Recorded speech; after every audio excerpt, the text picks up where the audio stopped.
देखकर करोड़ों लोग सर झुकाते थे। जो आवाज घर घर में कृष्ण बनकर गूंजती थी, आज वही चेहरा, वही आवाज भीड़ में कहीं गुम है।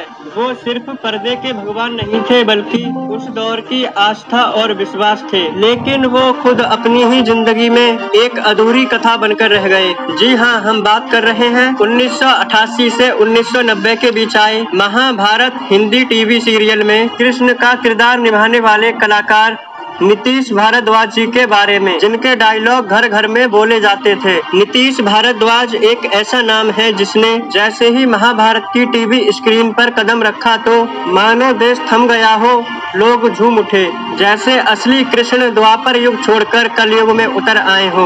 बच्चे उनके पोस्टर पर फूल चढ़ाते, महिलाएं राखी भेजती और बूढ़े लोग दुआएं देते थे। लेकिन कोई नहीं जानता था कि उस कृष्ण के भीतर एक टूटा हुआ, बिखरा हुआ इंसान तड़प रहा है। नीतीश भारद्वाज जी का बचपन में डॉक्टर बनने का सपना था, लेकिन किस्मत ने कलम घुमा दी और उन्हें एक्टर बना दिया। 2 जून 1963 में जन्मे नीतीश एक मराठी ब्राह्मण परिवार में पले बड़े थे। इनके पिता हाई कोर्ट में वकील और माँ एक कवियत्री थी, इसलिए उनके संस्कारों की जड़ें गहरी थी। वो पशुओं के डॉक्टर बने, पर दिल कहीं और था, पर्दे की दुनिया में। और फिर एक दिन उन्होंने ठान लिया कि अब मैं अपना रास्ता खुद बनाऊंगा। और फिर एक दिन ऐसा आया था जब किस्मत ने उन्हें बना दिया भगवान। जिस समय महाभारत टीवी सीरियल के लिए बी.आर. चोपड़ा को कृष्ण का किरदार निभा सकने वाला कोई योग्य कलाकार नहीं मिल रहा था, और तभी उनकी मुलाकात नीतीश भारद्वाज जी से हुई। जैसे ही उनका पहला सीन ऑन एयर हुआ तो देश में एक तूफान सा आ गया। लोग भूल गए कि ये अभिनय है, सब उन्हें सच का भगवान मानने लगे थे। और बी.आर. चोपड़ा जी को भी कृष्ण का किरदार निभाने के लिए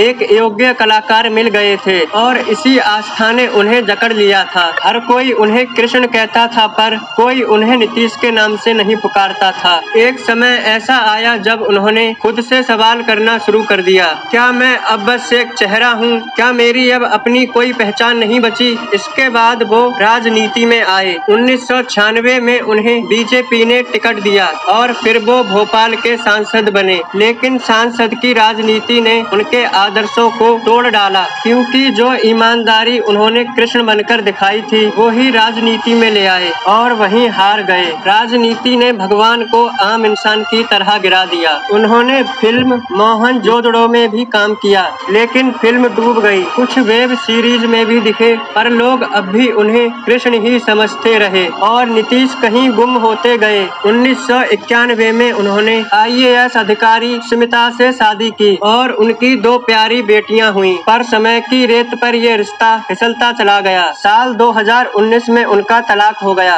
और वो फिर से अकेले हो गए, और उनकी जिंदगी खामोश और वीरान हो गई। ना सोशल मीडिया, ना इंटरव्यू, ना लाइमलाइट, बस एक साया जो कभी करोड़ों दिलों में बसता था। आज वही कृष्ण खुद अपनी द्वारका तलाश रहा है। कभी जिसने लोगों को जीवन का सार समझाया था, आज वो खुद अपनी पहचान की तलाश में भटक रहा है। आपको महाभारत सीरियल में नीतीश भारद्वाज जी का अभिनय कैसा लगा, हमें कमेंट करके जरूर बताएं, और वीडियो पसंद आई हो तो चैनल को सब्सक्राइब जरूर करें।